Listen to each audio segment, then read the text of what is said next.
the city of St. Louis, you're listening to the Don't Push Pause podcast with your hosts, Justin Johnson and Lindsay Reber.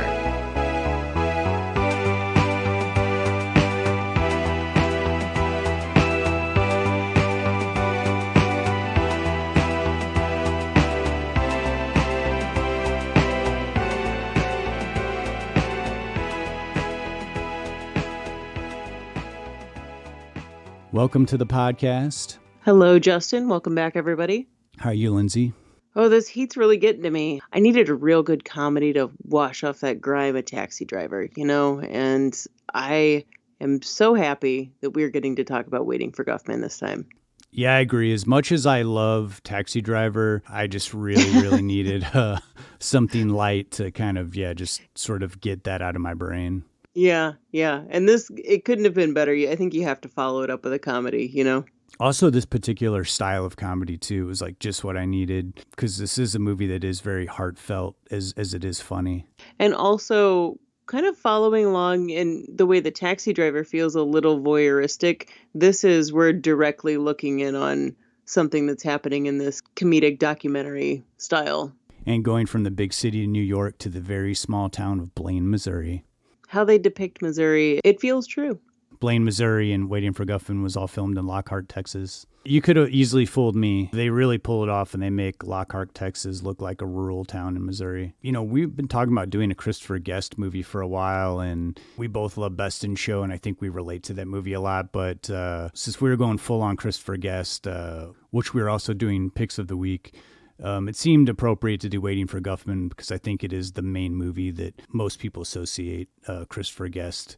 Really the beginning of his lineage as a writer-director and doing these style of comedies. And of course it stems out of Spinal Tap, which I don't know one person that doesn't know Spinal Tap, even though I'm sure that many are out there. But that inspired the way that the rest of Christopher Guest's writing and directing style would progress onwards. And honestly, I'm a fan of everything he's put out. I certainly have a ranking order, which I think we should rank maybe towards the end of this episode. What are our favorites in order? You want to do that? I think I can get that together. Yeah, I think we could do that.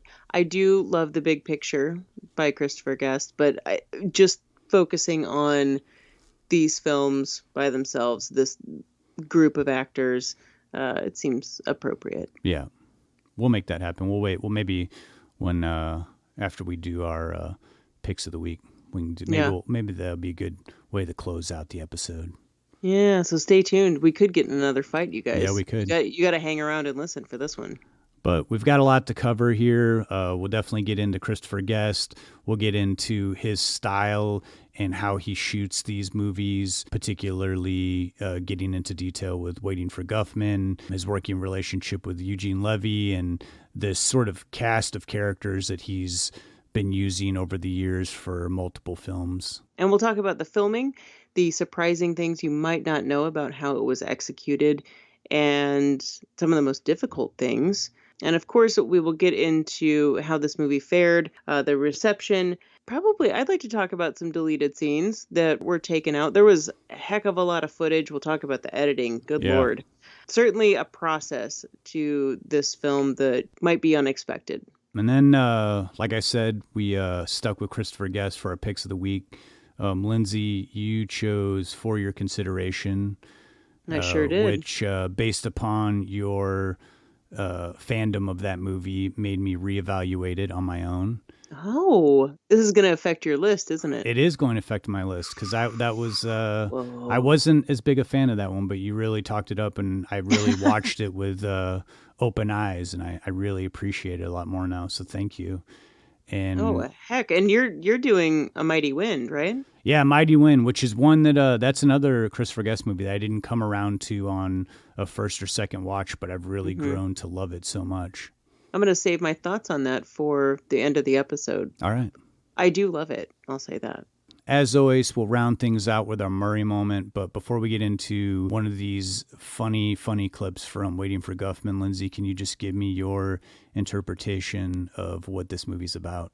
I always love to give these breakdowns. Set in the fictional town of Blaine, Missouri, a theatrical director from off Broadway named Corky, an eccentric man with stars in his eyes, seeks to create the best darn stage musical around, celebrating Blaine's 150th anniversary. With his cast of aspiring actor townsfolk, Corky and the crew's desire knows no limitations.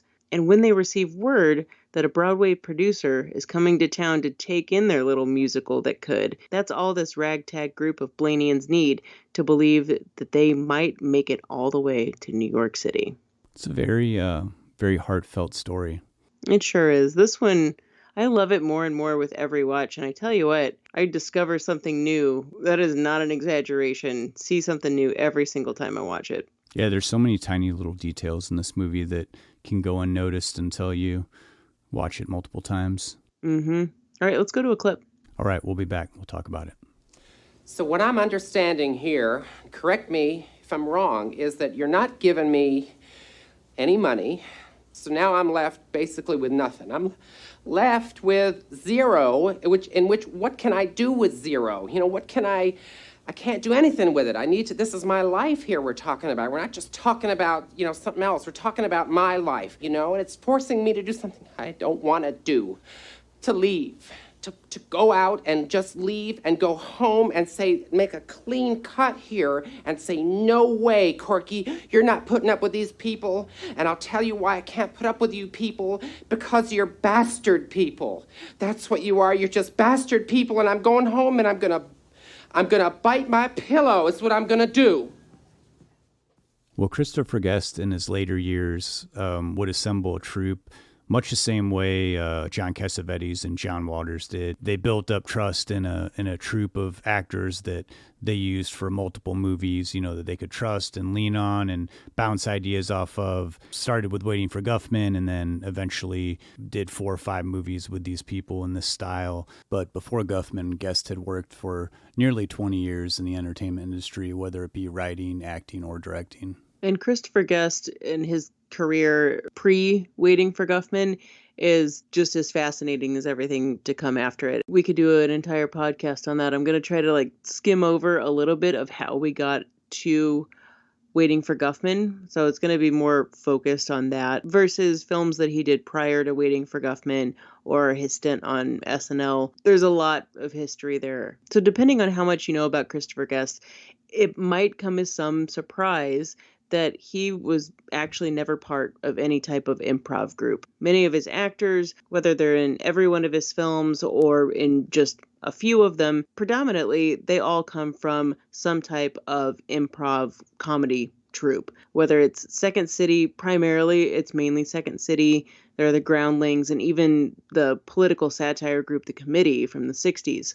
So it is really surprising to me that Christopher Guest was never a part of this. But that doesn't mean that he wasn't connected somehow to all of these comedians that he was surrounded with. He certainly did start out, like Justin already said, doing writing, but all the while was making connections along the way. It might come as some surprise to know that he and Michael McKean, when they were 19-ish, when they were really young, they were roommates and weren't in any type of acting group or anything like that, but were working on things together before they even knew what improv was. Christopher Guest said that he and Michael McKean would be taking the bus to and fro together and would be working on comedy bits and just kind of spitballing. Before they knew it, they were cooking. They had something going, but they didn't know really what to do with it. So round about 1970 is when things really picked up for him. He and a friend of his wrote a couple pieces for the National Lampoon magazine. And in 1970, the Lampoon was just starting, and luckily, Guest knew someone that worked there, submitted a few pieces, and was eventually published. And I think it was in the 3rd issue, so just right at the very beginning. And soon after, he became a regular staple at the Lampoon. And while his writing talents were definitely used in the Lampoon, he said, hey guys, I have more talent than just this. I can direct, I can act, I can do voices, I can do a lot of things, and suggested trying to venture beyond the magazine. And that's when the National Lampoon's Radio Hour began. I'll go into that a little bit later in our Murray moment. But that just by itself is a whole segment. So I'm not trying to skip over anything or minimize any part of Christopher Guest's history. There's just a lot there. So getting involved with the Lampoon and the National Lampoon Radio Hour meant that you were also going to start being involved with people in improv groups like Second City. And eventually, and this is, we're still talking about in the 70s here, those incarnations and the careers of all of those people involved, skyrocketed. So Christopher Guest might not have been involved in these various improv groups. He certainly knew a lot of people involved. And eventually, Second City TV, which was the Canadian version of Saturday Night Live, that was on for quite some time, not obviously as long as SNL is still on television, but that was where Christopher Guest first saw Eugene Levy and really became kind of smitten with what the guy was doing on Second City TV, and just thought his impressions were wonderful and his work was something that he really identified with. But strangely, they hadn't worked together. And even though there was a lot of crossover between Second City Toronto and Second City Chicago. Now let's speed up a little bit. We'll go back to Eugene Levy in just a second. But the original idea for Waiting for Guffman came when Christopher Guest was seeing one of his kids' plays of Annie Get Your Gun, and noticed that it was so funny and sweet that these kids were taking the play so seriously, and became overwhelmed with the idea of, man, this would make a really great movie of putting adults in this same position. This whole idea of the discovery delusion. And I don't know if there's anyone out there that's listening that did high school plays or anything like that. I certainly had that delusion. I did high school plays. I feel Waiting for Guffman on a level that is so much deeper than just as a movie. That discovery delusion is completely real. And that's what Christopher Guest saw and where the nugget for this movie came from. So as this idea was beginning to be formed, I believe it was around about 93, where he had just completed filming Attack of the 50-Foot Woman with Daryl Hannah. And that was a success for HBO, but it was also a giant production. And it was something that while Guest succeeded doing this film, he was much more comfortable with smaller productions and kind of wanted to go back to that. So in talking about this idea that was being worked over in his head about doing a play that people are taking very, very seriously and thinking that they can maybe get famous off of doing some local play, he's imagining this concept and mentions it to his wife and says, man, Eugene Levy would be someone that I would really love to write with. And you might not guess he's not the most extroverted person considering what he does, but he's not really a go-getter. So he mentions this to his wife, Jamie Lee Curtis, and she says, you need to just contact him, just do it. And he actually does, where she's someone that's not afraid of contacting anyone. He's more of the reserved kind. He contacts Eugene Levy and says, hey man, I've loved you on Second City TV. This is the idea I have for this. And originally, Eugene Levy thought it was a prank that Christopher Guest was calling him and bringing this up. But Guest knew that he was a skilled improv comedian. He was a writer and had also starred and co-written in 1984's The Last Polka, which was another documentary-style comedy that was stemming off of Second City TV characters. So the connection to writing, to comedy, to doing this documentary style, and even with writing music. Guest knew that Levy could write music, and all of these ideas began to formulate, and kind of just this brilliant nugget was created. And pretty much Guffman, they banged it out in I think it was just a month. But by writing this out, it wasn't what you would typically think of as a typical movie script. And Eugene Levy, his career's even stranger than Christopher Guest's, but his role in Guffman and his writing contributions, I think, can't be outdone.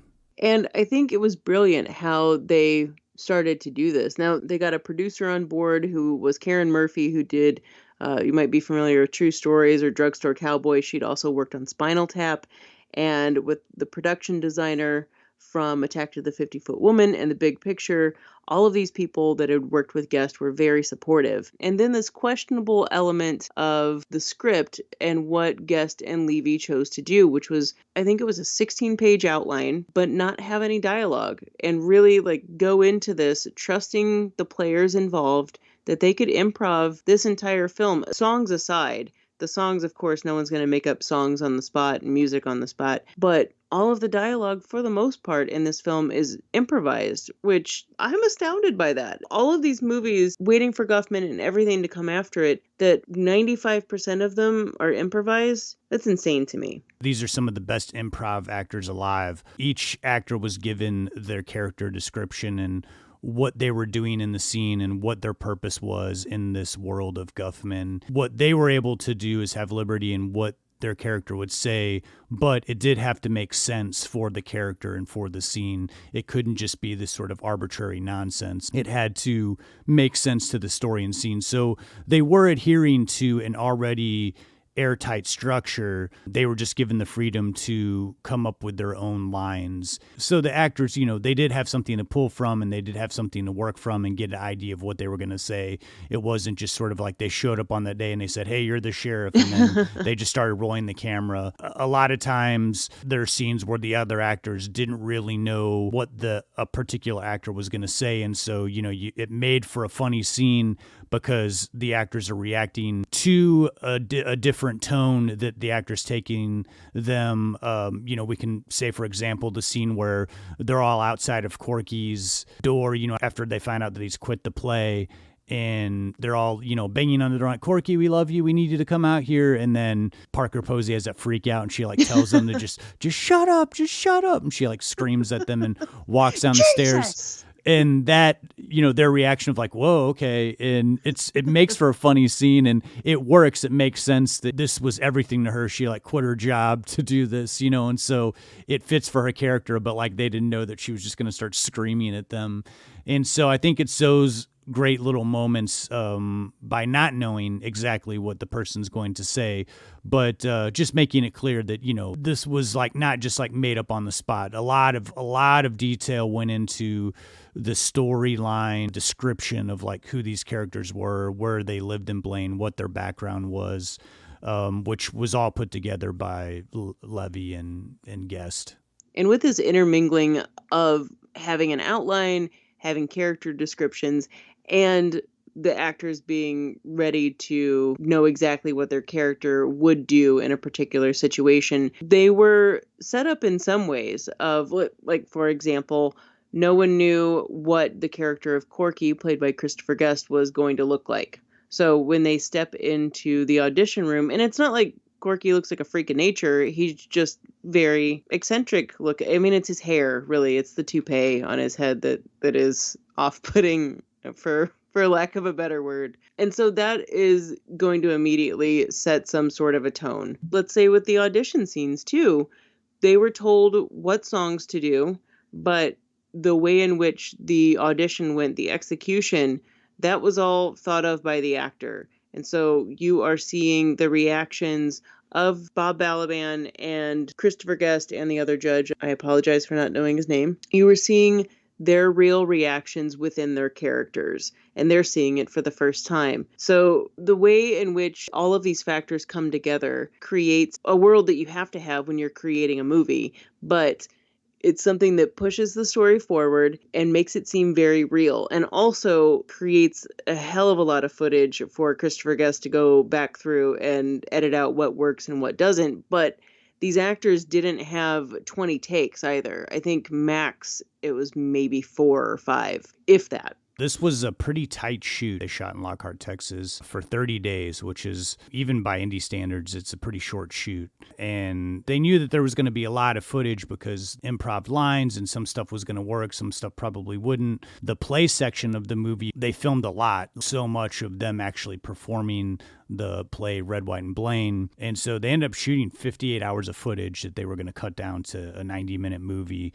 So a lot of decisions had to be made. Luckily, it's a documentary style, so you can do cutaways and things that normally wouldn't fit in a narrative film. Editing flow structure wouldn't work. But it wasn't a very arduous editing process, taking 18 months to edit, like a normal movie taking 2 months to edit.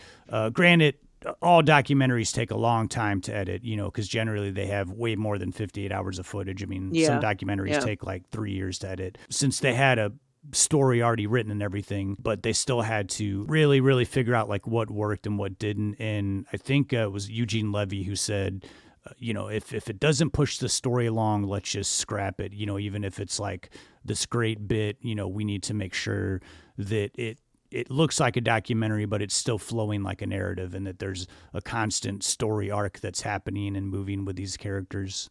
And originally, one of the first cuts that Guest did, he actually took out Corky completely. He wasn't in the movie anymore. And it was the producer, when she saw that version, said, I think you should consider putting yourself back in. Which is, I don't even know what that movie would look like without Corky. It's bizarre to think about. And it's kind of insane. They had enough story and footage that they could create an entire feature film version that doesn't include Corky, who's like the main character. But I think it shows that in the writing that they made the movie just as much about the town of Blaine as they did Corky's character. I mean, this movie is about Blaine and the history of Blaine. So actually, I guess I could see it function without him if they used more of their footage that they had on the making, how the town started and more of the townspeople. And I'm thinking about how this was filmed and how every take for each actor is going to be different. But we're talking about ensemble scenes where people are playing off of each other and not knowing what your acting partner is going to say. These people had to not crack up. Not only can I not imagine being on like that hard, but not reacting to the person that you're acting with in a situation like this. It just shows how professional all of these people were. It's just, sorry I keep going on about how crazy it is to me, but to do a movie like this that has such subtle humor, the type of comedy that this was just something that really we hadn't really seen since Spinal Tap. Yeah, I agree. I can't really think of any other movies that really touched on this style of comedy outside of Spinal Tap. I mean, I can certainly think of many really television shows that I think sort of adopted this documentary style or mockumentary style as it's described as, though I've come to find that Christopher Guest does not like the term mockumentary, though even when you look up Waiting for Guffman anywhere, there's a genre of mockumentary. I think he just doesn't like the mock part because he doesn't feel like he's mocking these people that he's, doing these movies on, these characters. And honestly, when you hear him say that, or when you know that, you view these movies in a completely different light. Not that maybe you didn't think that they were mocking before, but to know that he is saying, I was definitely not trying to mock anything. I'm really just trying to create a story about people doing the best that they can in these real situations where things sometimes just don't always work out the way you want them to. Because I didn't know that he didn't like the term mockumentary either. Learning that made it just so much more apparent of the heart and intention behind all of these films. And sure, there had been mockumentaries in this, like I can think of, let's see, the one that comes immediately is The Ruddles, All You Need Is Cash. Sure, but all of that was scripted. There hadn't been something that was a comedy-style documentary that was primarily improv. We'll get into the cast more in the next discussion, but this particular style of improv too doesn't to me feel all the time like they're improving because the characters are so rich and some of the situations they get in are so realistic. Christopher Guest talks about this idea of comedy as reality. That's the whole reason why he took the documentary approach, is not to make it look fake in any way, but to actually make these characters seem more real than if this was a movie that was written and directed in a narrative style way. And thinking of it in those terms, man, it's just like, I totally get where he's coming from. And the relationship between Catherine O'Hara and Fred Willard, the husband and wife duo who are travel agents, yet have never left the town of Blaine, who have worked with Corky on many productions, and they feel like, they're a cut above everybody else and pretty cantankerous with each other, but also very full of themselves. And they have a particular moment where they're arguing at the restaurant, the Chinese restaurant, with Eugene Levy and his wife. And that scene feels very dark and very real. And it is funny because you're laughing because you've seen a couple do this where they're like trying to hold in their rage of each other, and but it's kind of all bubbling out in one night. It's like when someone gets a little drunk and they get more real with you than you want them to. Yeah. I think that there's these identifying things that really come across in these scenes where they're funny because, they're relatable and they seem real, but also the characters delivering these lines. It doesn't feel like this sort of off the cuff thing. It does feel very authentic, like it was scripted. Yeah, it's this whole idea of observing behavior and interactions that feel natural. That's something that is a natural progression of how humans are. And Christopher Guest really took this idea of silliness framed by intelligence, meaning that all of these people believe in what they're doing and they believe that they're good. I'm not saying that they're not good, but when you take something and you have the character really believe in themselves, even when it's not the best that it could be, the comedy it just is there. It's inherent. It just comes out. And in a lot of ways, so many of Christopher Guest's movies do this, but the perfect is meant to be imperfect. For this movie to be real, to feel real, it has to be imperfect because that's how the real world is. The humor here, it's not being spoon-fed to you.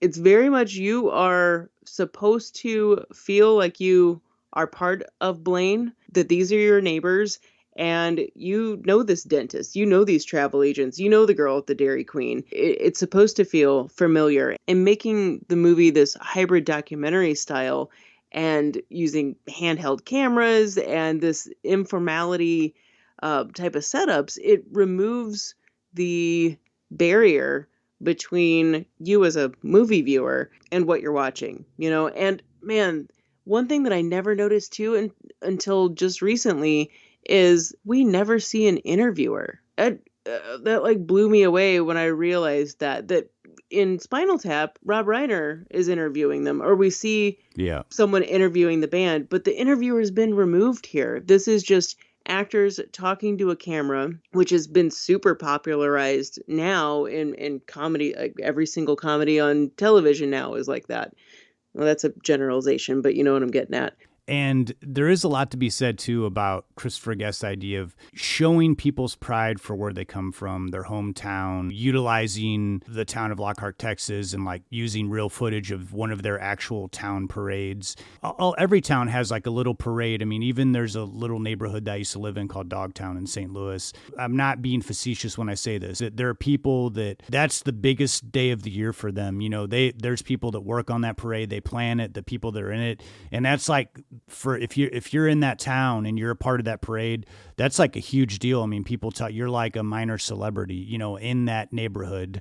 So this idea of shining a light, putting something like that, people's pride of their town, people's pride of something under a microscope, and seeing how that idea is it's important to these people. And I think that really comes across in this movie, and that's what makes it so endearing and what makes it so relatable to an audience, and why we we're not laughing at these people, making fun of them. We're actually touched by them being so inspired by what they do. And also you come to love these characters, and you do feel bad for them when you find out that Mort Guffman, famed playwright critic, isn't actually there and coming to tell them that they did this amazing job, and that Red, White, and Blaine is going to be making its way to Broadway before they know it.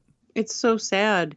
And it's something that is a sad reality within all of us, with a lot of things, whether it's your job or a relationship or something like acting. We all have the desire to be perfect or talented in a particular field to make it.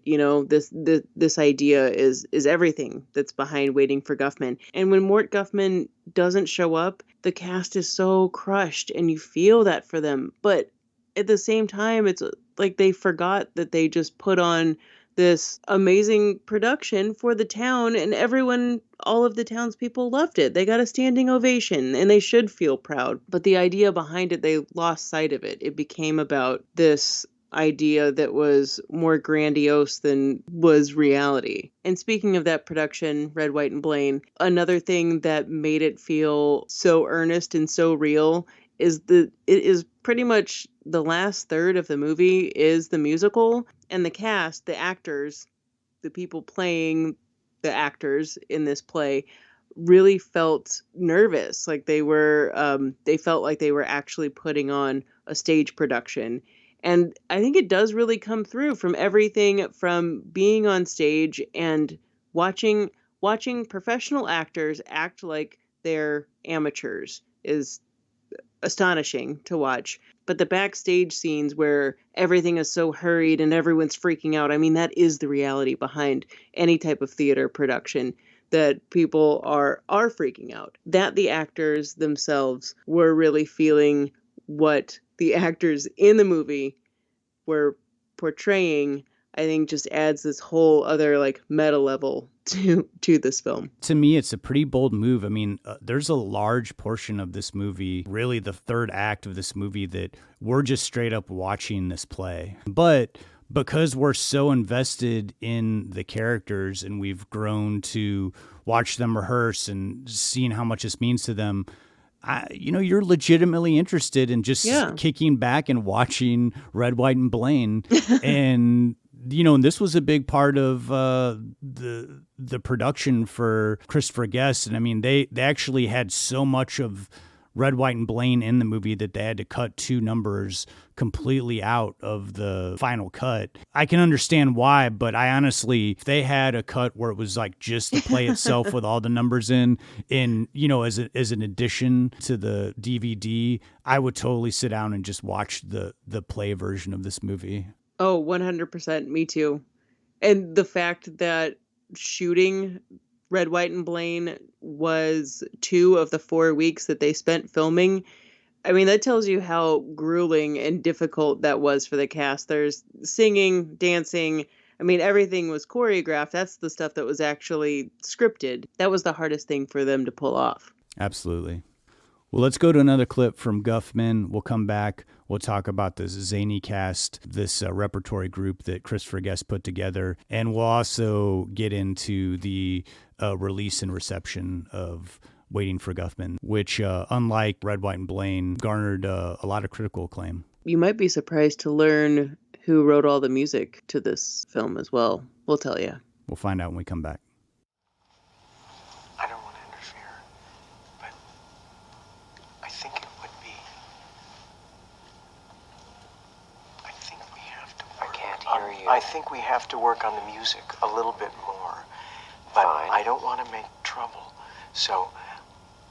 And I don't really want to do this in front of them. But Where do you want to do it? Well, I think we have to sit down and make a schedule that includes some music time, because I think Gene and I have to Why are you work. whispering? I'm right here. I don't I'm sorry. Do you want me to talk louder? Because I think that Well, now it would it's be too loud. Just talk like a normal person, okay? I think what they were doing was good. Well, to me, you yes, rehearse, you get rehearse. it perfect. You know exactly what you're doing, And then what? you forget about it. Let me Job. pinpoint you. You said they learn it, they forget it, and that's okay. That's great, Well, they've forgotten it. but they never learned it. So when do they learn it? I'm just saying, when do we have to But talk? what I'm saying is, if they're going to forget it anyway, down. then what difference does it make? I mean, you see what I mean? It's just like, it's like one of No, those. no, It's like please. Maybe it's a Zen thing. It's like how many babies fit in the tire thing. The old joke. No, you have a point. It's an interesting point. Now, as you said, Lindsay, in the last discussion, Christopher Guest had quite a career before, starting up production on Waiting for Guffman. He had made lots of friends in the entertainment industry, and once he started kicking around the idea of doing Waiting for Guffman, quite a few people were interested right off the bat. One particular actor being Martin Short. He was really excited about the script idea for Waiting for Guffman and asked Christopher Guest, when can he start shooting? And Christopher Guest immediately told him, you can't be in this movie. Like, you're too famous. Like, I don't want any faces that most people are going to immediately recognize, because it's going to take away from the reality of how I want this movie to be portrayed.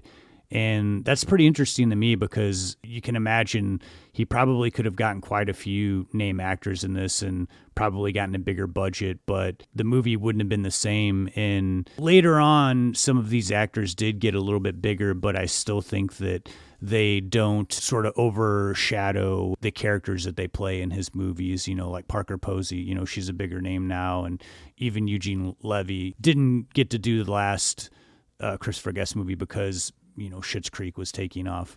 And Fred Willard, who plays Ron of Ron and Sheila, Sheila being Catherine O'Hara, when he was cast for this, I think he was one of the first. Catherine O'Hara was already on board. Eugene Levy, of course, was. And then when Christopher Guest asked Fred Willard, he said, I definitely want you to be involved with this, but I don't really want to use actors where people know who they are. So at first, Fred Willard was flattered. And then he was like, oh, I'm being picked because nobody knows who I am? You kidding me over here? But the thing is all of these faces are familiar. It's just boils down to the fact of Martin Short could attract someone just by having his name in the movie. He'd already established himself. Everyone else had been around the block forever and were definitely known within the comedy world. But all of these people wouldn't necessarily distract from it being an ensemble piece. Yeah, and some of these actors now that they've been in so many of Guest's movies, I really can't even imagine anyone else portraying these parts. But also Guest had to use actors who were very adept at doing improv, because if you got somebody who wasn't used to doing that or who wasn't prepared, they could really waste an entire day or throw off the other actors. So he was also choosing comedic actors who had really great timing and who could come up with interesting and believable dialogue. And so many people come from improv groups. Eugene Levy, Fred Willard, Catherine O'Hara, and then even down to some of our bit players, just people that have a few scenes, Brian Doyle Murray, Don Lake, Deborah Thieker. Let's see, who else was in second? Paul Dooley that comes up. He's the UFO guy. These are all Second City people. We also have Steve Stark. He's from the Groundlings. And then you've got people like Parker Posey and Matt Kiesler, who didn't really have an improv background. They weren't known for something like that. Like Matt Kiesler, I know him from The Last Days of Disco, but that was well after Waiting for Guffman. But Parker Posey was an indie movie queen at this point, and that was just beginning to blow up for her. And Parker Posey, even though she didn't come from an improv background, Christopher Guest said, right away he knew he wanted to go with her, and said she was, one of the best at doing pauses. I didn't really think about too much, but then when you listen to, watch her scenes, you're kind of hanging on every word that she says because you're just waiting for her to finish her sentence, which it takes her so long to do. There's so many little things that each one of these actors does, whether it is a line that they come up with or something so small that you don't even notice it the first time through. And it was Christopher Guest pointing out the scene in which Catherine O'Hara and Fred Willard are doing their audition. And you see Catherine O'Hara mouthing Fred Willard's lines because that's something that an amateur actor would do in order to keep their place and know what the next jumping off point's going to be. But to think about yourself as an amateur actor in a scene, just thinking about the attention to detail that these actors had for these characters just showed how seasoned and how professional they all were. And, I kind of want to spotlight Fred Willard, who passed away just last year. He's such a strong point in all of these Christopher Guest films. He seems to play a similar character in all the Guest films, this sort of like buffoonish man who is always kind of like ribbing people, trying to get a rise out of somebody, adding some sort of colorful commentary on the situation.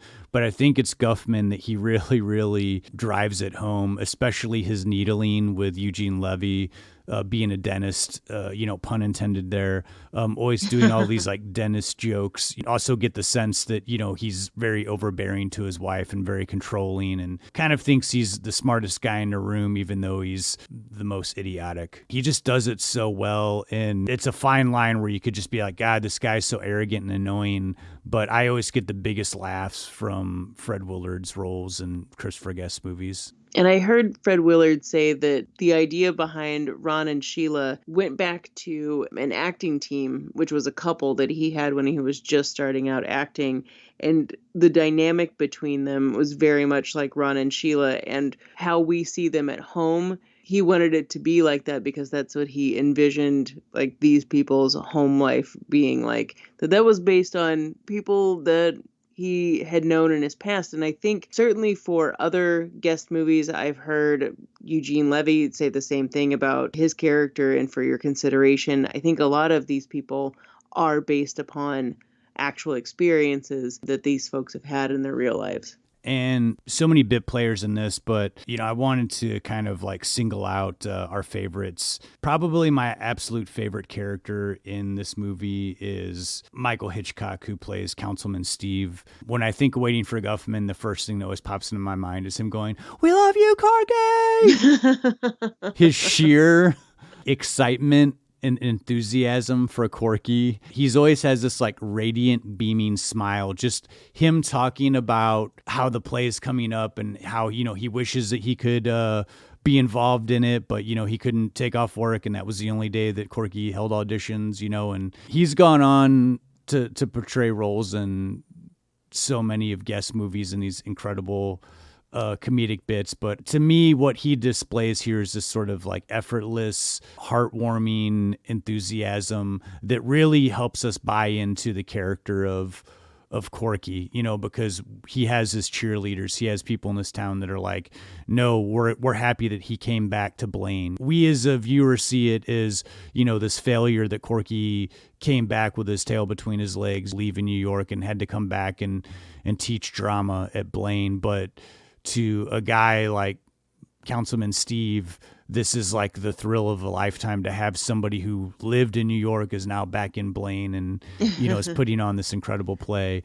And every time he's on screen to me, it's charming, but it also just gives me some of the best laughs in the movie. I think he has a couple of the best scenes in the movie. What about you, Lindsay? Who's your favorite character cast of Waiting for Guffman? God, the 5 main folks are incredible. That goes without saying. And Michael Hitchcock being over the top is absolutely wonderful. For me, I go a complete 180 as my favorite character in this movie, aside from the main 5, is going to be Lloyd, Bob Balaban. That part actually was originally for Harry Shearer, who was unavailable, and Bob Balaban joined without hesitation. But man, that guy, I think I might have fallen in love with him a little bit. I love him in every Christopher Guest movie. Of course, I love him as a director. I'm a big nerd for My Boyfriend's Back. Bob Balaban, his dry way of communicating his frustration and annoyance in such a straight way is one of the funniest things to watch. And I don't know how the man doesn't ever crack. There's really only one time where his character even smiles in this film. Actually, 2, when he does a really good job at the end of conducting a piece, he kind of smiles too. But otherwise, the man just doesn't crack, and his internal frustration with everything around him is the funniest thing to me. Well, yeah, and his is such a nuanced performance because really in a movie world, he's the villain. He's portrayed as the villain. But at the same time, you're commiserating with him because he brings the realism of the movie up a notch because, we're all kind of rooting and there's all this excitement about the cast and Corky's getting them all hyped up. But Bob Balaban's character's like, we really need to work on the songs and the music because they're not rehearsed and not everybody here is like singing in key. And he's not getting caught up in the whirlwind of like Guffman's coming to watch them. He's more focused on let's actually try to put on a professional show where we're like singing properly and hitting all our marks. And isn't it funny the caliber of what the musical ends up being compared to the orchestral arrangement of Bob Balaban's character? Like it is so professional. It is a professional orchestra that's playing the music for this show. It's so funny. And speaking of the music, at the question we posed before the break there, do you know who did the music for this movie? Justin, I'm sure you do. I do know. I didn't know if you're doing a long pause so that I was doing whoever's a long listening right pause. now just shouted out the answer to nobody. We heard you. We did. And you are correct. And you were correct if you answered the members of Spinal Tap, that being Harry Shearer, Christopher Guest, of course, and Michael McKean, along with the unnamed player from Spinal Tap, who also wrote the music in that movie as well, David St. Hibbins. And I couldn't help but think about how the music is really well done in this film, and how you have to, I think it was Harry Shearer that said, you have to write music in character, as if you are these people in Blaine writing this music. So it can't be too amazing, but it has to be good enough. And maybe even one step above good enough, but it can't be completely professional. So the idea of writing music in character was something I just hadn't thought about before. Some of the musical numbers seem like, okay, they're not bad, but then Stool Boom gets stuck in my head all the time. There's like these certain particular breaks in the song that are very like, they have a hook and very catchy melody and the harmonies are coming in. It's a good song. And I told you off the mic, I'm not afraid to say this on the mic. During a very sensitive time of the month for me, I might have been very emotionally affected by A Penny for Your Thoughts. I'm sorry, but there's something very sweet about that number. And it made me reflect upon, high school performances that were so earnest and heartfelt. And maybe they weren't perfect, but it was the intention behind them.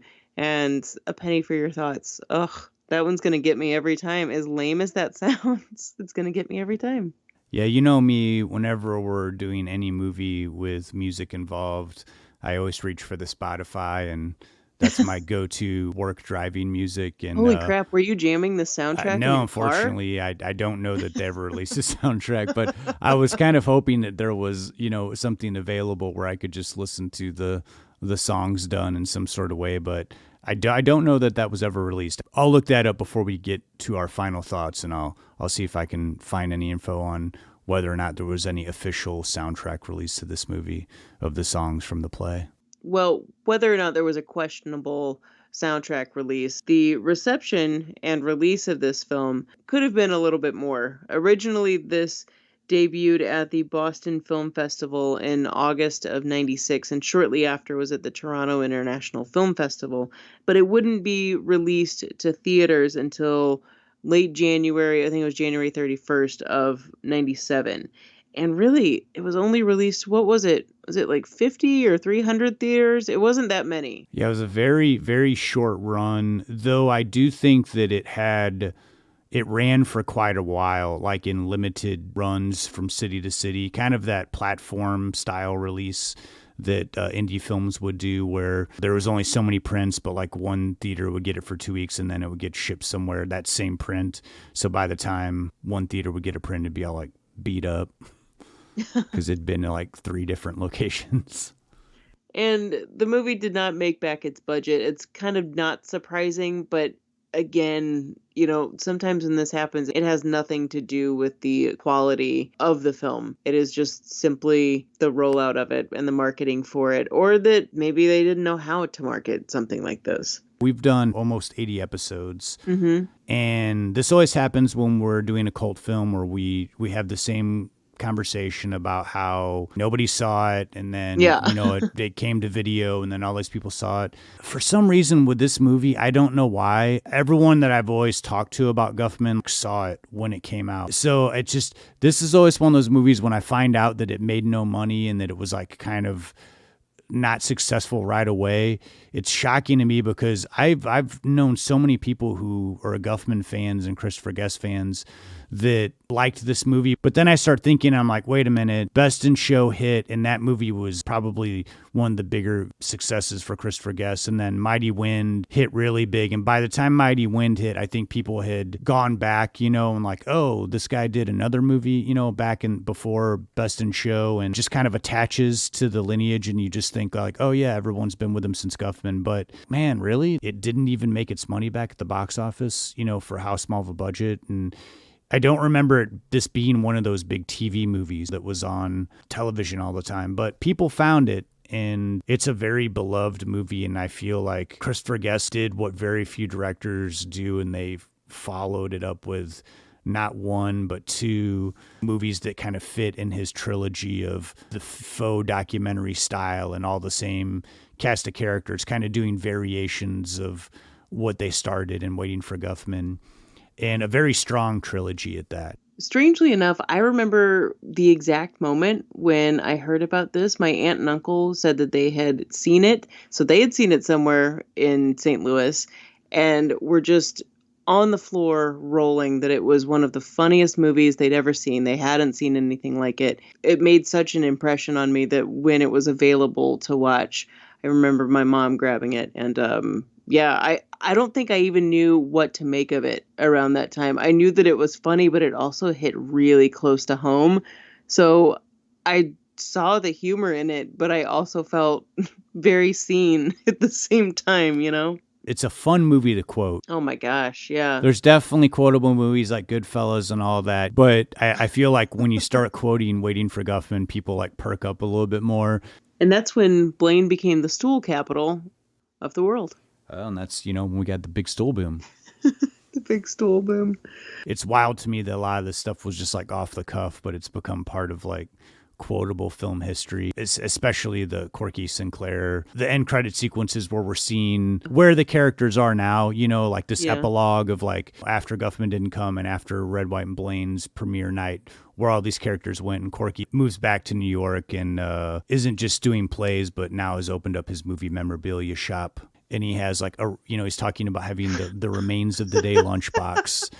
And it's one of the funniest it's things. To me, and it's like this tiny little moment, and it's the very end of the movie, so you're getting what I think like legitimately one of the biggest laughs like at the very very end, and that's one of my favorite scenes, and it's wild to find out that was just the scenes with Corky in that memorabilia shop.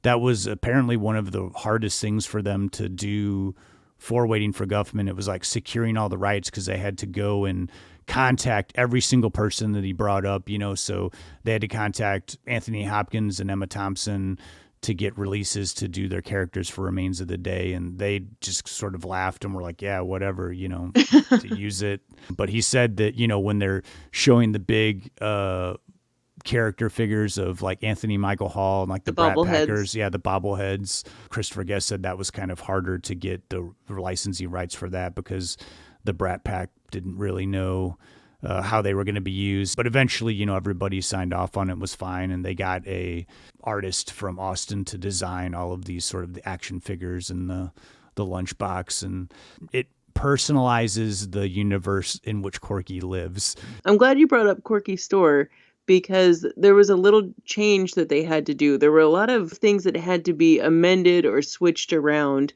when they finally got in the editing room and maybe needed to do some reshoots or straight up change the ending for some things. And specifically with the store there, we understand it to be in New York, that Corky's moved to New York and he has this little niche specialty shop. Well, in the original version, he had actually set that store up in Blaine, and it was in the middle of the movie. This wasn't something that was ending. Corky had already set up this shop, and it was more Wizard of Oz themed, adding to that whole ambiguous sexuality thing that is about Corky. We didn't really bring that up, but man, just a quick mention, I love that is not an issue, that it is a half mention of a wife named Bonnie that we never see, and it's really on the audience that is inferring his sexuality, but it is never brought up or an issue.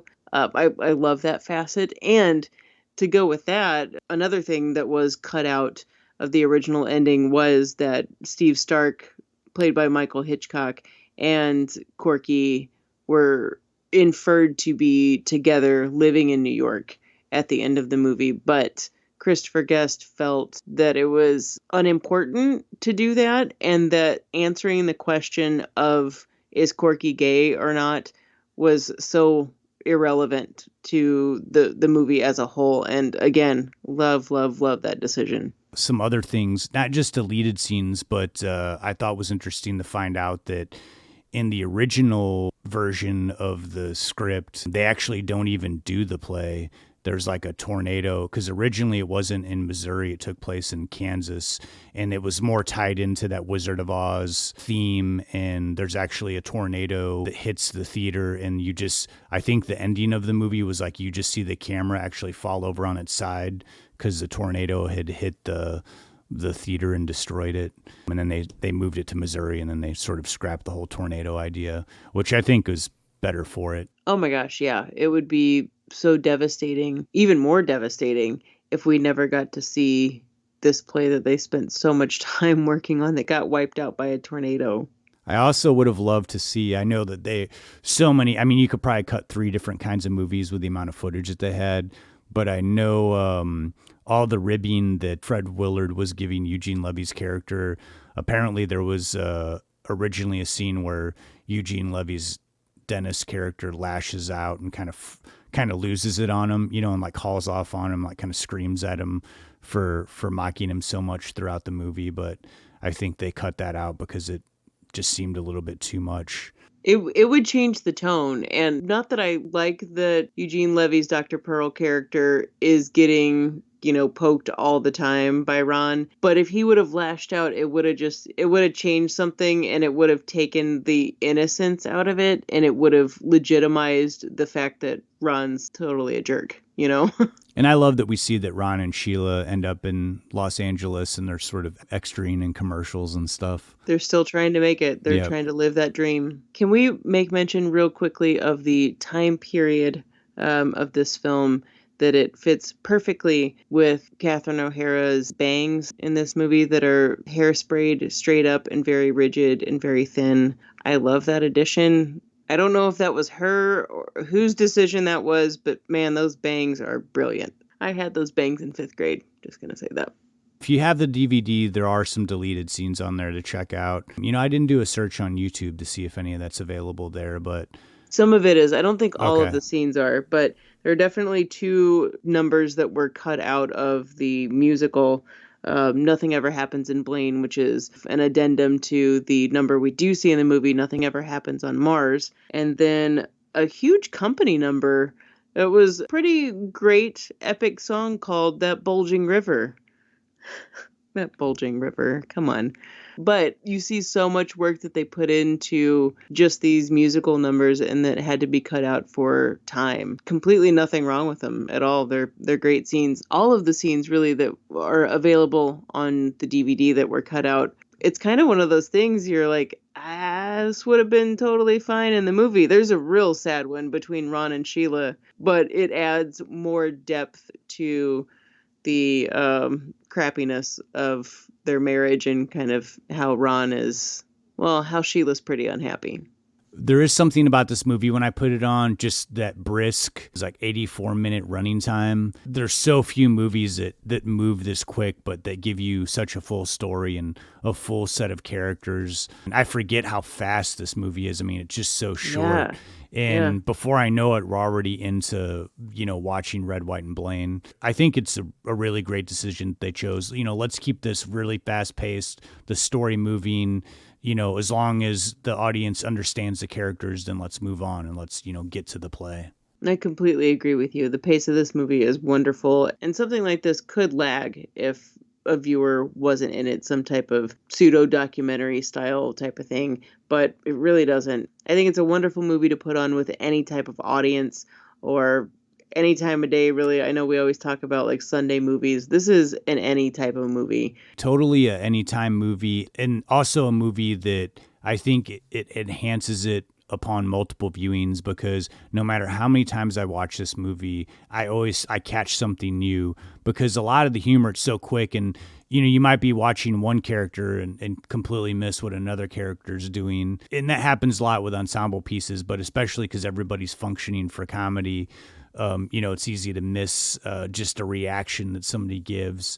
I'm always looking for something new every time I watch it.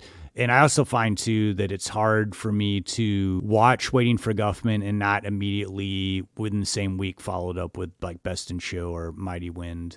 It's really hard not to. You kind of just want to watch them all in succession. Speaking of Mighty Wind, we should probably get to our picks of the week. We'll come back for some more Waiting for Guffman and our final thoughts. But Lindsay, as we said, we did both guest picks, me doing Mighty Wind, but you did one, probably the guest film that I was least familiar with, but I've revisited, and it's really won me over in the last week, and that's For Your Consideration. What can you tell me about that movie?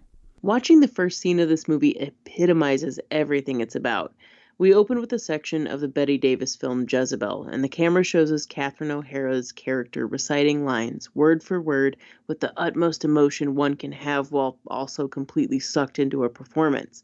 This must be perfection in her mind, what she strives for, and also what we return to for the final scene of For Your Consideration. The desire to make it, to be iconic, to be remembered. These feelings are a throwback to Waiting for Guffman, except on a larger scale, and are meant to satirize the truths about the Hollywood movie system. Another thing that's different this time is that this movie isn't exactly the documentary style comedy that we've been talking about with Waiting for Guffman. There's a little bit of that element, but there's always an interviewer involved. This movie made me remember Christopher Guest saying, no matter what size of a production, high school to Broadway to big budget movies, aside from the dollar amount, everyone deals with the exact same pressures, concerns, demands, jealousies, and whatnot.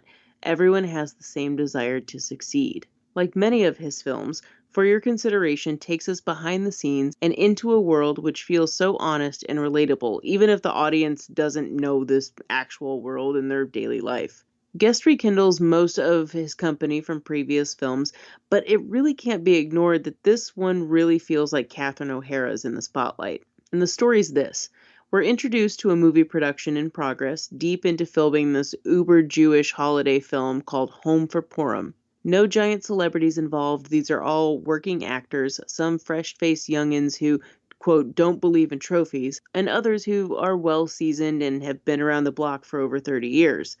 The Oscar buzz begins to swarm around the film, and what's depicted is how the actors react to the idea of being just considered for such an award. Very cleverly, guest and frequent writing partner Eugene Levy, both of whom co-star in the film, of course, decided to make this movie about the buildup of possibly getting an Oscar nomination. The absurdity that all of a sudden your entire life can change with just the mention of possibly being considered for an Oscar. This can mean everything for younger actors, and also be the biggest acknowledgement for actors who've spent their entire lives struggling. I'm the first to admit that I love movies about making movies or a TV show. There's just such a brilliance which comes from intelligent writers that can point out the ridiculousness of the industry, as well as actors who've really been the characters they're playing or have observed similar situations. Whether through ad-lib dialogue, side glances, pauses, moments where you can read a character without even words being spoken,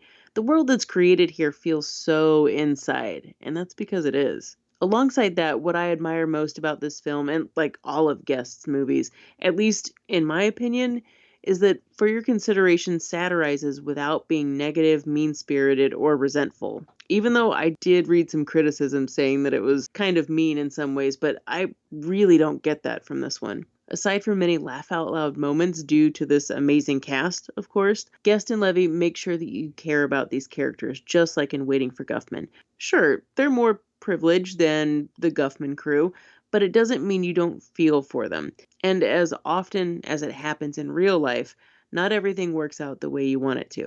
We see how actors react to criticism, praise, and the insecurity of all of that, to the writer involvement in a production and how that can massively change, the outside influence of studio bigwigs, agents, and the surrounding media involvement and tabloid journalism. It's all depicted here, from the good to the bad. But I can't help but feel every single bit of this film is from actual experiences. Alongside Guest and Levy, and of course Catherine O'Hara, Henry Shearer, Parker Posey, Christopher Moynihan, and Rachel Harris are the central core to the film and the stars of the movie that's being made in the film Home for Purim.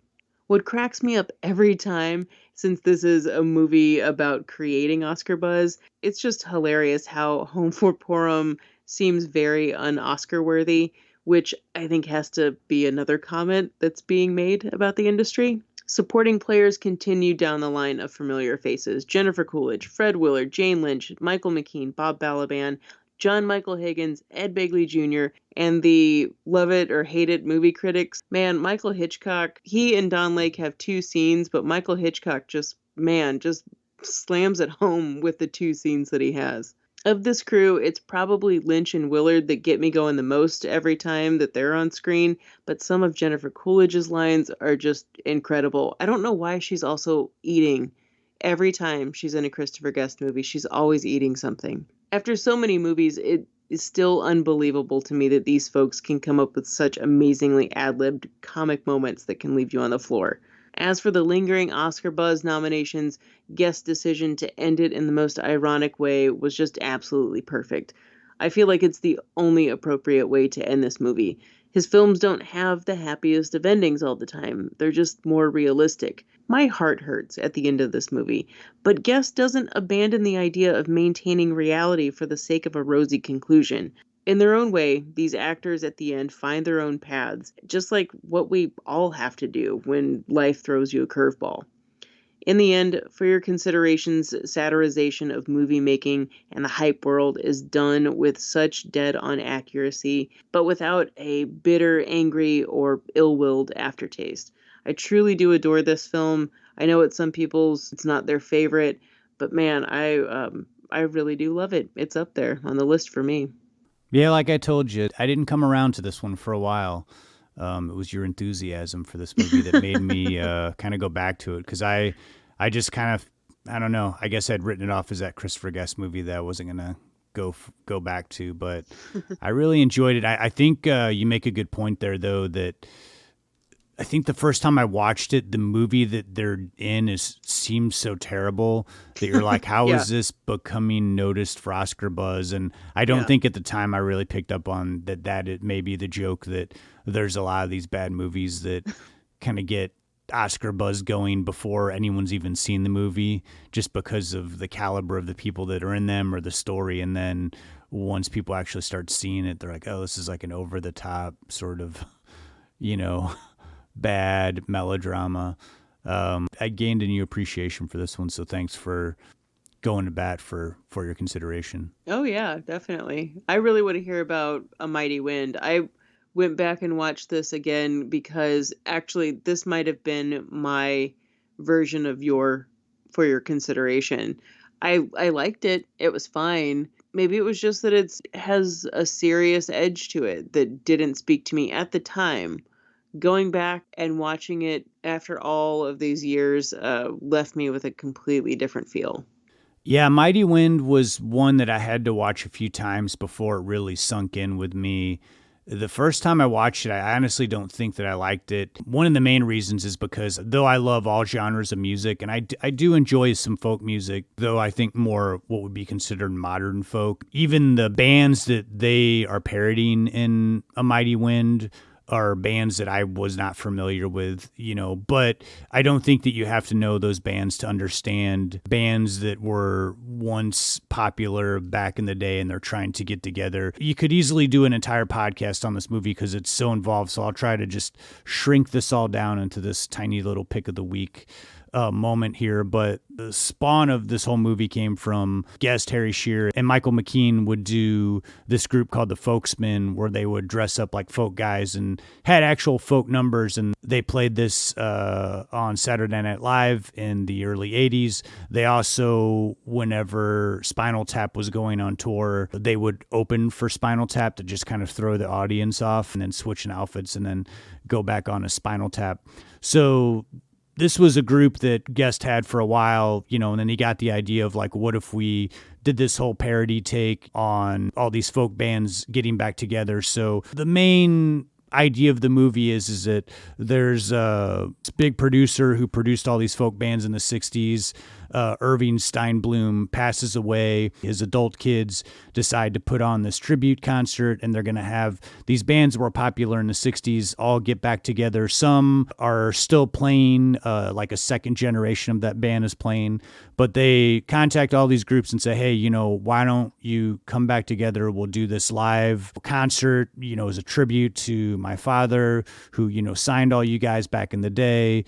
We're going to, we'll do it in a town hall, nice town hall. It'll be live on television, like a PBS type station. And so then we start seeing all these bands come together, the Folksmen reuniting. There's also the new Main Street Singers, who are like a second generation of the Main Street Singers. And then we see Mitch and Mickey, who are my favorite in this whole ensemble, played by Eugene Levy and Catherine O'Hara. Not to get too much into all the different characters. There's a lot. I mean, if you're familiar with Christopher Guest movies, it's sort of the same type deal. You know, he's bringing all his cast of characters that you've seen in his other movies, kind of swapping them around in different characters with just hilarious dialogue.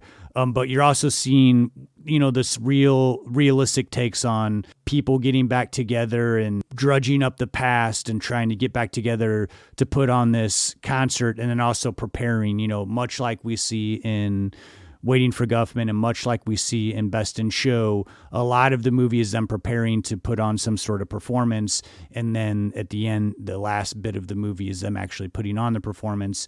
And much like Guffman, the songs had to work in Mighty Wind, and they're actually like real. It's, you know, it's good music, you know, so because you have to see all these people actually perform.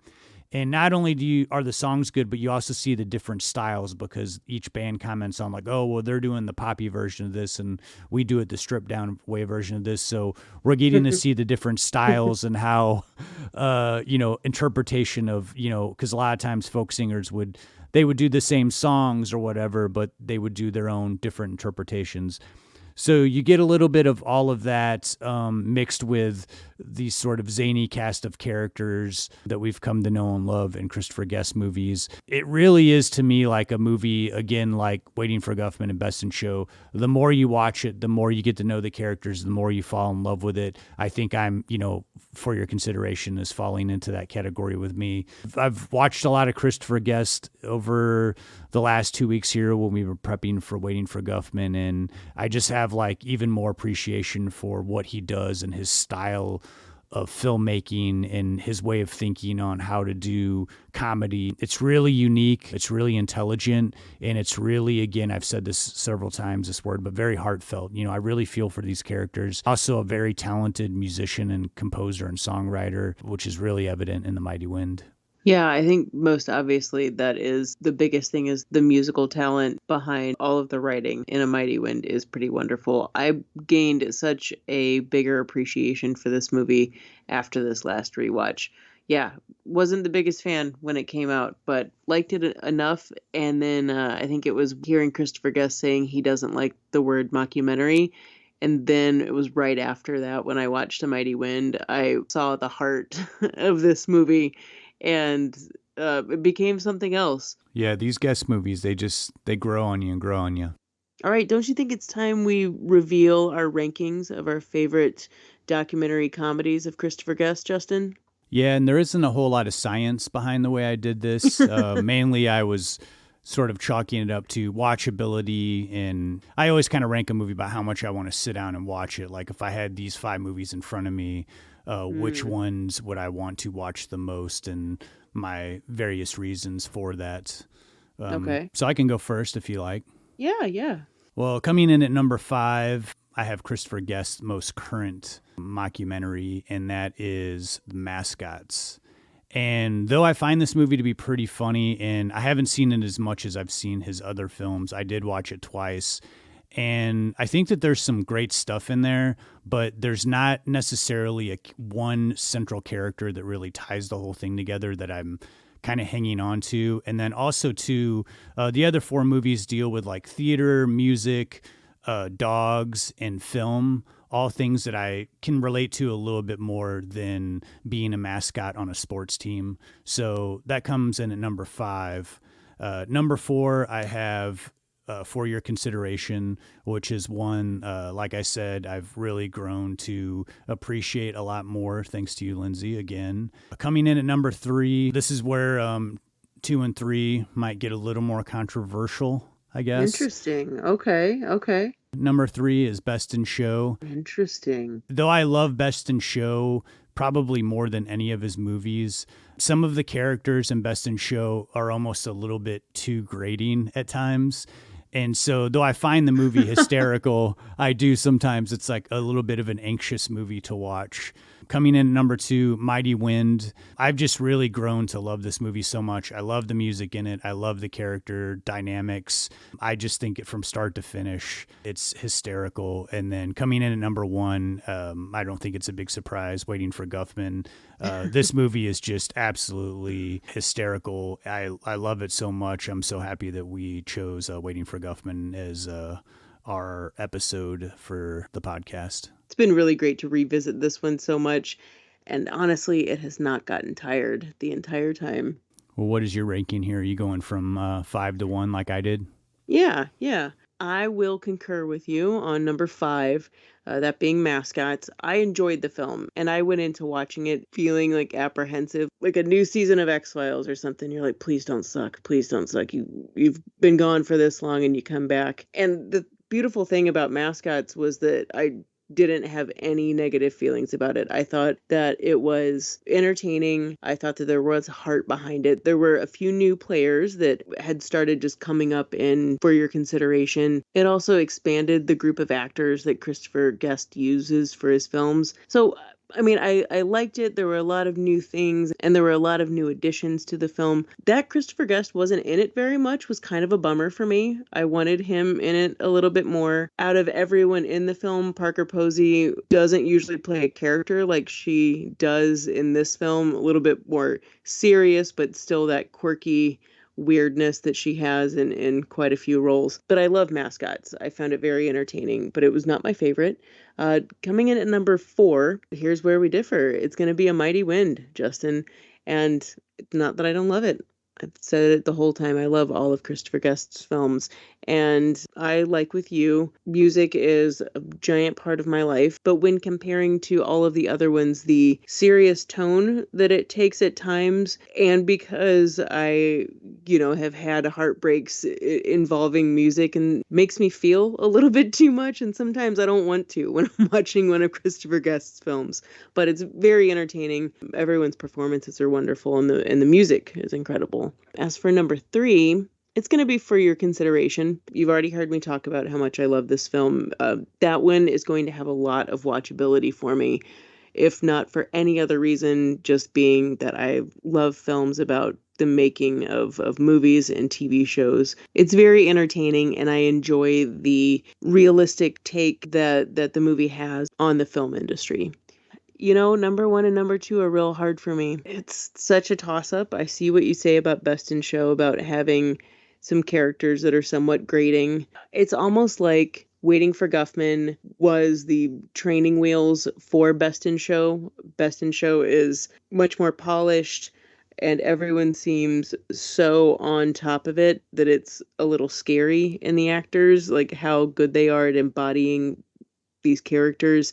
It's also the introduction of Jennifer Coolidge and Jane Lynch. It's really hard to say whether it's Best in Show or Waiting for Guffman at number 2, but I think I'm going to have to, just because of what came first, I'm going to have to put Best in Show in at number 2 and go Waiting for Guffman number 1. But that's a real hard one. If you had asked me a year ago or 2 years ago, I probably would have said Best in Show than Waiting for Guffman. But the more I watched Mighty Wind, and that's how movies are, with especially Christopher Guest movies, I feel like the more I watch them, I find more things about them funny and characters that I like a little bit more.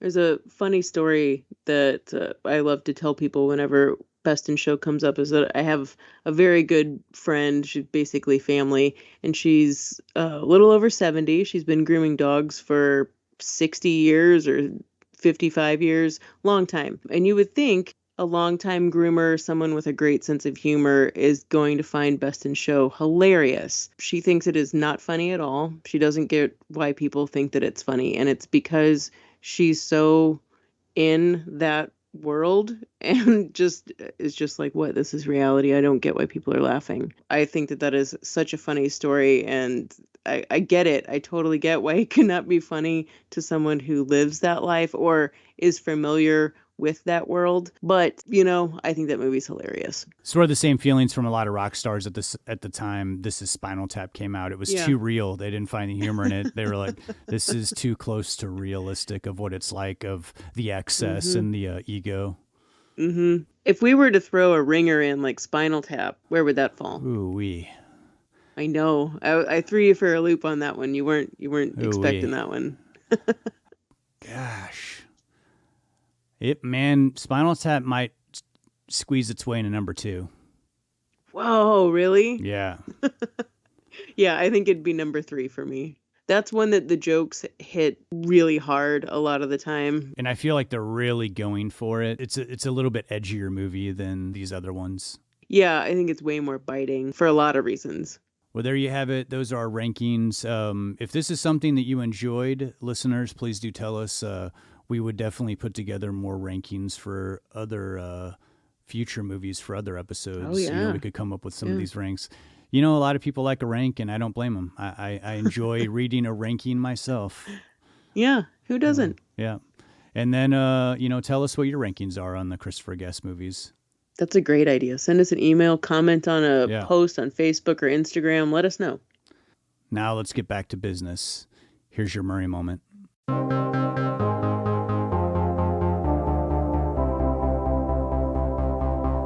Chicks dig me because I rarely wear underwear, and when I do, it's usually something unusual. I think I need a root canal. I'm sure I need a long, slow root canal. You gonna come and shake my monkey tree again?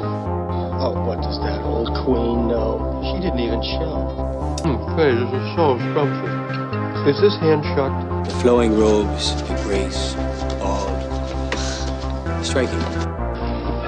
That was fun.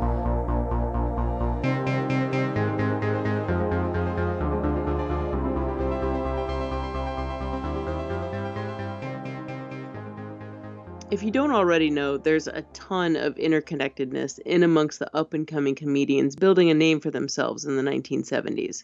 And it's quite an understatement to say that these connections in comedians who forged friendships, troupes, and styles of comedy are responsible for contemporary comedy today. And while I could go into a lengthy history on the subject, I've got to stockpile these for future Murray moments. So for now, let's go back to 1977, the year the comedy album That's Not Funny, That's Sick was released. The National Lampoon's collective had been churning away for a couple years.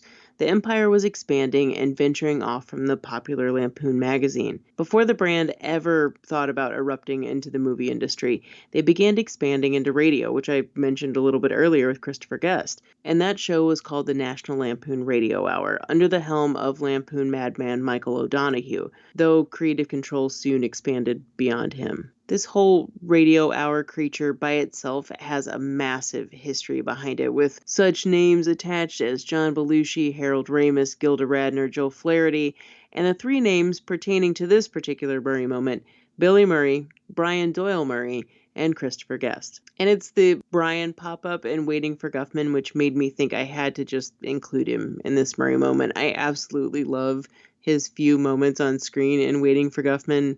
Like, Brian's side eye that he has in pretty much every movie he's ever in. I love the guy. As I spoke about in the Murray moment from episode 61 of Ace Ventura, these 3 also worked together via the guerrilla video collective TV, but their roots went back even further. The National Lampoon Radio Hour was written and produced by a core group of Lampoon folks, which included Christopher Guest, who began writing, performing, and arranging musical numbers for Lampoon albums released between 72 and 74, and he later became a prominent staple for the group. In its original form, the Radio Hour ran for just over a year, from November 73 to December 74, and was broadcast on 600 radio stations. But a couple weeks in, the program would be cut down to a half hour because sponsors were reluctant to advertise based on the controversial nature of the Lampoon magazine and the material covered in the show. Which brings me to the album That's Not Funny, That's Sick, featuring Billy, Brian, and Christopher Guest, and 2 sketches involving a parody of Mr. Rogers' Neighborhood. You might be able to completely see Christopher Guest doing a great variation on the Mr. Rogers character, which he nails in the most expert of ways. He's so consistent with his unscripted comedy fashion, and putting his special twist on this makes it completely all his own. Let's start with Billy's track, Mr. Roberts 1. Christopher Guest, as Mr. Roberts, interviews just somebody called a bass player, which is played by Billy Murray. I feel like musicians get this humor in the sketch because it plays on the lazy bass player stereotype who's clearly only got music on the mind, a simple guy, implied he's a little sloppy, lasting long into the night and sleeping into the afternoon. Justin, you think we can go to a clip real quick? I think I can make that happen. We're going to talk today to a musician, the guy who plays the bass. And you know what a bass is, don't you? Can you say that? Don't? Sure you can. Hello. How are you? You think you get somebody to give me a cup of coffee or something? You're not used to getting up early, huh? I'm not here yet. What time do you usually get up? I usually get up when the sun is warm, like 1:30, 2 o'clock in the afternoon. I like to get up around 6:30. That's insane. You're stupid. Huh? You should sleep late, man. It's just much easier on your constitution. So just two guys from completely different worlds, and the visual of what this would be if this were on video, I feel like it would be a Christopher Guest movie. Now, the second installment, Mr. Roberts 2, we find Roberts being confronted by his neighbor, played by Brian Doyle Murray. This one is perhaps the more controversial parody of the two, as Bryant is the disapproving parent in Waiting for Guffman. In this sketch, he confronts Roberts about being a grown man hanging out with kids in the neighborhood and how he doesn't like it. You can just probably assume where this one's going. Yeah, I just want to have a word with you, Roberts. Hi, Mr. Heyman. How are you? How you doing? I'm doing it's pretty good. It's a beautiful good, day yeah. in the neighborhood, isn't it? Yeah, it's pretty good, except I Sure. got something on my mind. Well, anything you'd like to say, you can say to me. Well, my son Timmy, he's been spending a lot of time at your Timmy's house. special kid. Yeah, I well, like frankly, I don't like him spending so much time over at your house. Timmy all has right? to feed my fish. That's his special Well, job. he's not going to feed him anymore because I told him not to go over to your house anymore, and I'd appreciate it if you'd stay away from him. You understand what I'm talking about? I thought you might have liked the later hosen that I made for him. No, I didn't like it. I thought it was an unusual gift for an adult man to give a child. I lined them with silk so they wouldn't chafe him. Well, right here, these are your Murray moments. Billy and Brian with Christopher Guest from the National Lampoon Radio Hour album. That's not funny. That's sick. Whenever possible, I really advise you going back and listening to old comedy albums like this. You're going to find some things that are probably offensive, but it's the time period. How many times have we said that on this podcast? You got to take that into account. It's not saying that that's excusable, but just remember that. If you were ever a fan of comedy albums in the 90s like Adam Sandler's, like I was, things like that just maybe wouldn't even exist without albums like these to come from the Lampoon. So I hope these little glimpses into Billy, Brian, and Christopher Guest brought you back to a special time in comedy and to these guys' roots. Wow, this was a really deep dive for your Murray moment for this one. Yeah, it happens sometimes. Man, they're just so many, but they're hard to find sometimes. Like, you know something happened, but finding the evidence of it is very hard. It's still, I just wish I had Bill Murray's number. I could just call him for like 10 minutes every 2 weeks and just ask for a little bit of clarification, you know? Yeah. Thank you so much for that Murray moment. You know I love doing them, of course. So I did look and I did find out that there was an original soundtrack released of the songs from Red, White, and Blaine. Okay. But from what I can understand, it was never released publicly. They did it as like a promotional thing when the movie came out. So it's a pretty rare and hard to find CD. So if anybody out there has a copy or can, knows where to find it digitally, please let us know. Where did all of those copies end up? Yeah, I would love to listen to that. Yeah, I would love to listen to that too. There's probably one on eBay for like $100. I mean, a Waiting for Guffman lunchbox goes for $200, so I could see that soundtrack being even more than that. Yeah. If anybody's hanging on to a Remains of the Day lunchbox, definitely hit us up on that one too. They make really good early Christmas presents. Did you have any final thoughts on Guffman before we close this thing out? I had one little personal note, but nothing too crazy. I think we got most of all the little behind the scenes tidbits that I had written down. Yeah, we covered so much in this movie, and I think, like watching the film, there's so many little things that you can uncover upon another rewatch and another one. I'll have 80 more things after I watch this movie again that I'll be like, oh man, I should have said that too. There's just so many things in here. But there was one tiny little thing that warmed my heart, and I guess it's really just personal to me and anybody that was ever involved with Second City. Not that I ever was, but there's a special thanks to a woman named Joyce Sloan, who was considered like the mother of Second City and just a overall powerhouse behind Second City. And anyway, just a huge bigwig there, and fostered every comedian that you've ever heard of to come out of Second City. And I had the pleasure of meeting her twice. I used to work for her brother when I lived in Chicago, Danny Koval. What's up, Danny, if you're listening? And Danny was nice enough to introduce me to Joyce. And I gotta say, walking into that woman's office, it was intimidating. You just walked into like this celebrity that you've never heard of, but she's completely responsible for all of the improv to ever come out of Second City. And to see her being thanked at the end of Waiting for Guffman just like really, really warmed my heart. That's awesome. Yeah. My final thought is also a tiny bit personal as well. Oh, yeah? There's a tiny part, during the audition scenes for Waiting for Guffman where the actor Jerry Turman, he's the guy who's doing the Raging Bull audition. Yeah. After film school, I moved to Austin and I worked at cable access television. And when I was working there, I was checking out equipment and I was teaching some of the camera classes. And I had the idea of a short movie about this guy whose wife has passed away and he doesn't have anything to do with his time. So he just has a cable access show where he just shows pictures of his wife and talks about her, even though she's passed away. And that sounds like really depressing. And the movie is actually pretty depressing, but a way to show like what some of these shows actually do, not necessarily making fun of them again, kind of in the same vein of like how Guffman's not making fun of his characters, but not done in a documentary style. But anyway, we were auditioning people and we needed an old man, someone who looked like they were like in their late 70s or 80s.